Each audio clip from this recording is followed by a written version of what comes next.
Bismillahirrahmanirrahim. Assalamualaikum warahmatullahi wabarakatuh. Saya Marudin Indrawansyah, NIM 20302111029. Di sini saya akan mempresentasikan hadis tentang pendidikan karakter dalam mata kuliah studi Islam dalam perspektif pendidikan, yang pada saat ini dibimbing oleh Bapak Dr. Kusnadi MA. Pendidikan karakter menjadi isu menarik belakangan ini dan hangat dibicarakan oleh kalangan praktisi pendidikan. Dan hal ini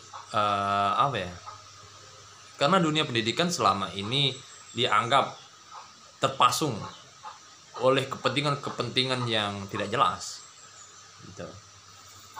Hanya mementingkan kecerdasan intelektual, akal, penalaran, tanpa dibarengi dengan pengembangan kecerdasan hati. Ini permasalahannya.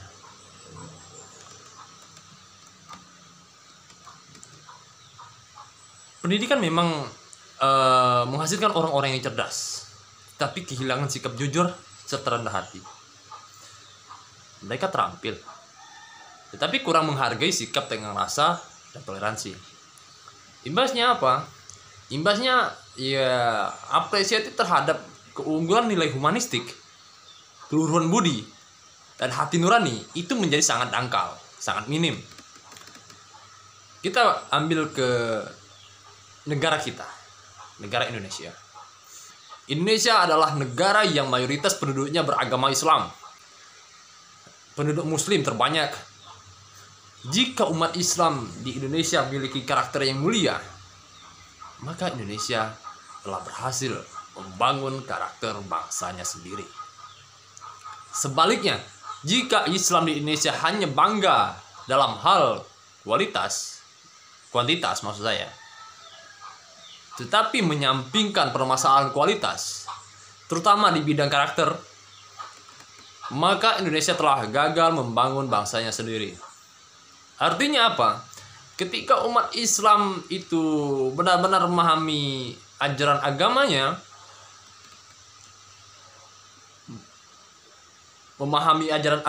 dengan baik dan mengamalkan dalam kehidupan sehari-hari, pasti akan terwujud tatanan masyarakat dalam kehidupan di tengah-tengah masyarakat berkarakter. Kenyataan membuktikan bahwasanya Indonesia banyak bermasalah dengan dengan karakter. Hal ini berarti bangsa Indonesia yang didominasi oleh umat Islam belum mengamalkan ajaran agama Islam dengan baik, ya, gitu. Ajaran-ajaran Islam itu semuanya bermuatan karakter mulia. Sehingga jika semua ajaran itu dilaksanakan dengan baik, sudah pasti akan terwujud insan-insan muslim yang berkarakter mulia. Menyadari hal tersebut, maka akan dilakukan pengenalan kembali dan serta penataan terhadap apa yang hilang dan kurang disentuh oleh dunia pendidikan. Ya, ini pendidikan yang lebih fokus kepada pembentukan karakter anak, baik pendidikan dilakukan oleh keluarga, sekolah, maupun di lingkungan masyarakat. Proses nilai-nilai pendidikan karakter perlu disusun sedemikian rupa sehingga memungkinkan terjadinya pembentukan karakter melalui beragam aktivitas, metode, serta cara penyampaiannya. Secara terminologi pendidikan, karakter mulai dikenal sejak tahun 1900-an oleh Thomas Lincona, dianggap sebagai pengusungnya, terutama ketika ia menulis buku yang berjudul The Rune of Character Education, dan kemudian disusul oleh bukunya Educating of Character: How Our School Can Teach and Respect. Itu bukunya. Dan adalah melalui buku-buku itu ia menyadarkan dunia akan pentingnya pendidikan karakter. Terutama pada waktu itu terfokus kepada dunia bagian barat. Pendidikan karakter menurut Likuna mengandung 3 unsur pokok, yaitu pengetahuan kebaikan atau knowing of good, mencintai kebaikan, desiring of good, dan melakukan kebaikan, doing of good.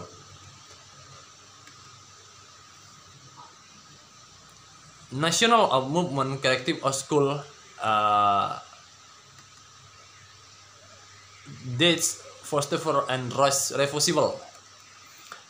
Itu menurut beliau gitu. Hadis pendidik berikut kita akan bahas terkait hadis pendidikan karakter. Rasulullah SAW mengajarkan kepada umat Islam agar dalam memberikan pendidikan kepada anak itu dilakukan secara bertahap.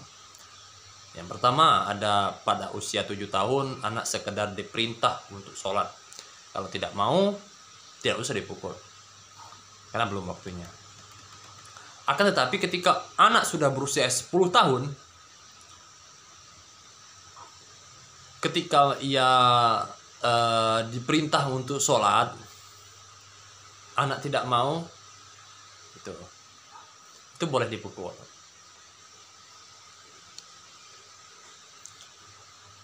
Tapi dipukul juga pada tempat-tempat yang bagian yang tidak membahayakan, misalnya di punggung anak gitu, agar si anak dengan tujuan agar si anak mau tergerak untuk melakukan sholat tersebut. Hadis yang memerintahkan anak soleh, hadis yang memerintahkan sholat kepada anak sejalan dengan nilai karakter atau perilaku manusia terhadap Tuhan yang Maha Esa. Dan nilai perilaku manusia terhadap Tuhan meliputi taat kepada Tuhan, syukur, ikhlas, sabar, serta tawakal. Dan nilai perilaku kehidupan manusia terhadap Tuhan ini akan membentuk karakter spiritual atau keimanan atau ketakwaan kepada Allah Subhanahu wa taala. Hadis tentang perintah sholat kepada anak juga mengandung nilai perilaku manusia terhadap diri sendiri. Nilai-nilai perilaku manusia terhadap diri sendiri mengandung karakter reflektif atau percaya diri maksud saya, ya kan? Rasional, logis, kritis, analitis, kreatif, dan lain-lain.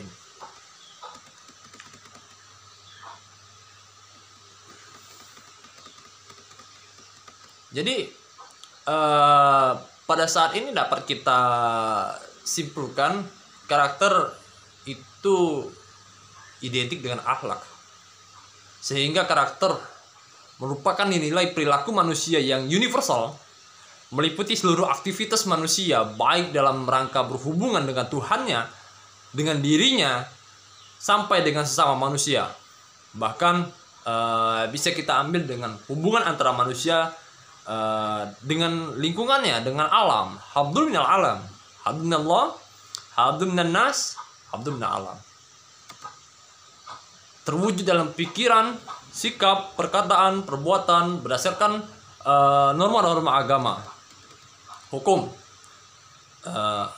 tata krama, serta budaya.